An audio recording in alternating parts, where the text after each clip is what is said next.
Ito, dito ako sa DIY. Dito kami.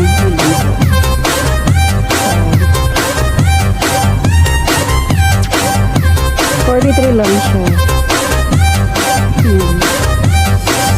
So, back to school na naman. May mga ganito naman. Kaya sa mga note.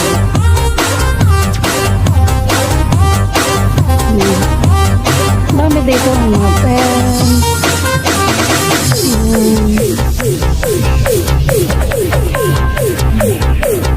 Mga markers. Back to school, guys.